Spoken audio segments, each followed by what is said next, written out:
I could have gifting. I could have a title. If I didn't have love, I'm missing the whole point. It's what I found in my Bible. It's the first thing Holy Spirit taught me. If I didn't have love, I got nothing. So I'm in the bedroom seeking and pursuing, and I want to become love because I got reading my Bible and I started realizing some things. I'm just going to be real general and basic. Y'all all right? As I was pursuing to become love, because I realized when I read my Bible, God made me to love. He made me for his image. God said, let us make man in our image, in our own image, and in our likeness. He's not talking about a head, arms, and legs because he's a spirit. God's a spirit. It's not about what God looks like. It's about who God is. That's why the whole room looks different.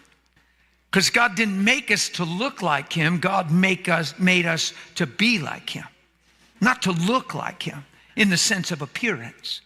That's why the whole room looks different and we can all look like him. Come on, that's incredible. And we're so caught up, if we're not careful, on outward appearance, hair texture, nose shape, ears, stuff. People on lips, say on the third set of lips. You know what I mean? I'm just saying. God didn't make us to look like he looks if you look at him in a physical way, because God's spirit. He had to give Jesus a body to come as a man to fulfill what man failed. But God's a spirit, but yet God says, let us make man in our image. You can look up the word, and there's a lot of teaching there, but it's real simple to me. Like if a child can't get this, we probably don't have it right. You can get so deep that adults are like, what are you trying to say? No, it's simple. God said, let us make man like we are. We're love. That's why if I don't have love, I got nothing, because it's the reason I'm here. I'm just telling you straight up. I can see it in the word. We're on the earth to love, not to need it, to be it. And the only reason we've been so busy needing it, because man got separated from God. Through his sin, got separated and cut off from God. And all of a sudden, he got cut off from the source of love. He got cut off from the source of life. That's why man died inside. Got cut off from the source of love. That's why he became self-centered. Because self-centered and love are total opposites. Yeah? Read in 1 Corinthians where it says if you don't have love, you have nothing. It doesn't seek its own. Now, I'm telling you, all the trouble we've had in our lives, all the emotional trouble, all the animosity, all the fallouts, all the breakups, all the cutoffs, all the stuff we've been through is because man became self-centered. That's why Jesus said in Matthew 16, if you're going to follow me, you got to deny yourself. It's the biggest problem on the planet. Come on, the biggest problem on the planet is you living for you when you're made for God's image. If you're living for you and you're made for God's image, no wonder we have a lot of hang-ups and a lot of things, because it's the way we're looking at things. We're looking at what it did to us, how it affected us, how it made us feel, how it wasn't fair, how it wasn't right. Now, if you're living in that arena, you ain't seeing nobody around you because your eyes are on one person, you. See, this is the paradox. And if you don't deny yourself and learn that we're not a Christian for our sake, we're a Christian for his name and the sake of others, that's the only way you're going to actually live effective and ever actually taste freedom in your life. Because if you don't die to yourself, you're already in a prison because it's all about you. And then everything that happens in life affects you. So you're actually in a prison. You got a lot of bondage if you're self-centered. Because just one person can dictate your disposition. Just one person can dictate your outcome, your outlook. Just one person not doing you right, and all of a sudden, you live done not right. And you think you're in control because you're self-centered? Nope, you're in a prison. And everything that happens in life matters so much and determines how you are, how you respond, how you feel, and how you act. Boy, if you just die to that, we can get on with Jesus. Start seeing some people around us and actually have something to give instead of trying to live for ourselves. Come on, it's Jesus' plan. He says if you don't deny yourself, you ain't never going to pick up your cross. And if you don't pick up your cross, you ain't following him. Following him. Follow me. Man, Jesus said, follow me. He didn't just say, need me, sing to me. Run your list by me. Follow me. He was being treated wrong every day. Think about it. Jesus treated wrong every day. Every day. Men were lying about him, backbiting, questioning everything that came out of his mouth in their minds. He went through it every day. Totally perfect, totally pure, totally amazing, and getting hit from every side by people every day. Read your Bible. Never changed, never stopped the good in him, never let men decide who he was, how he was doing. Why? He's love. It's not because he's Jesus, it's because he's love. If it was because he's Jesus, we couldn't follow that because we're not Jesus. But if it's because he's love, we can follow that. Woo! Come on!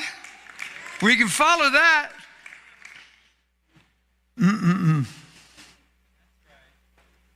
Deny yourself, pick up your cross. What's pick up your cross? It just means don't let anything going on in your life dictate who you are and how you are. Walk through it and keep your eyes on Jesus and manifest him. And when they squeeze you, he ought to come out.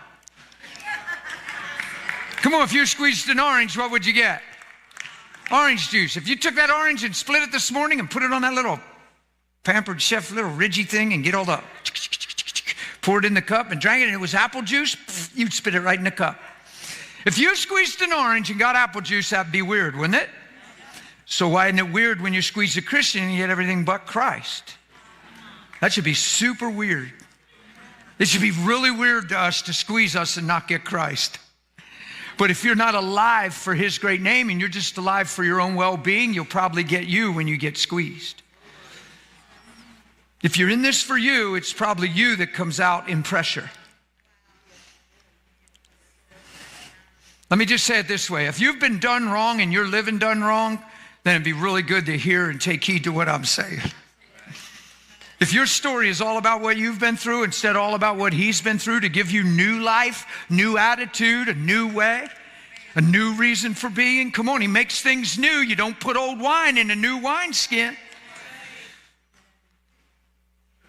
That new wine don't hold up in an old wineskin. It'll leak out the cracks and spill on the ground. It's supposed to come out of your belly like a river of living water. Right onto that girl. It's supposed to pour out, not leak into the floor. Well, you know, brother, life's been tough. It's been a little rough, man. I've been under a lot of pressure. You know what we say? How about people say, you ever hear this in the church? We're notorious for this. Well, brother, just keep me in prayer. It's been a wilderness season. You ever hear that? You ever hear somebody tell you they've been through a wilderness and their face gets sad and they start barely walking? I'm thinking, you must be in the children of Israelites wilderness, where it was all about them, and it'd be better for us, and it'd be better for us, and it'd be better for us. Because Jesus' wilderness, he's ministered to by angels, empowered in the Spirit, and he comes out on fire. Like he's in the same wilderness, and he comes out of that wilderness, and he's on fire for God. Angels ministering to him. Yes, same wilderness, same temptations, same devil, just trying to get him to think for himself. So next time a Christian says they're in the wilderness, they should have angels minister to them. They should be filled with the Spirit, ready to say, the Spirit of the Lord is upon me. He hath anointed me. He's reading Isaiah 61. He opens the door to the wilderness and comes out, and he reads Isaiah 61. He doesn't say, keep me in prayer. It's been a rough month. He was in there 40 days. The Israelites were in there 40 years. He fulfilled what they failed in 40 days and came out empowered by the Spirit. Don't you take claim to the wilderness and make it a bad thing. See, every time you get tried in something, you ought to just consider it something testing the Word. Something testing the Word. Don't get spooky with it, and it's just something testing the Word. And this ain't even about me. This is about the kingdom. I'm going to submit to God. Resist the devil, he's going to flee, and I'm going to come out of this knowing God more. Every time you're in adversity. Every time you're in adversity. Don't try to get scientific with it. Don't get all caught up and ask 20 questions. You know what? The wise man in Matthew 7 had the same storm as the foolish man in Matthew 7. The wise man didn't have the storm because he opened a door. He had the storm because he heard the word. And he did the word. And the storm still came. It didn't try to destroy the wise man. It tried to destroy what was built in the wise man. Tried to tear down the word. Mark 4 teaches us that. The sower sows the word. Satan immediately comes for the word's sake. He ain't after you. He's after the word. If you're surrendered, that word will grow into something. You be a wise man. Don't be any of them other types of soils that hear it and run out with joy, but you ain't got no root in you, and the trials and the heat of the day, just take it all away. Cares of life, take it all away. Sown out in a wrong motive, left field, la land, like just sown out in left field, trampled down. What's the devil doing? Trying to steal the word. You got to deny yourself. This is the only thing Christianity has ever been. I know we made it a prayer to go to heaven, but it's deny yourself, pick up your cross, and follow Jesus.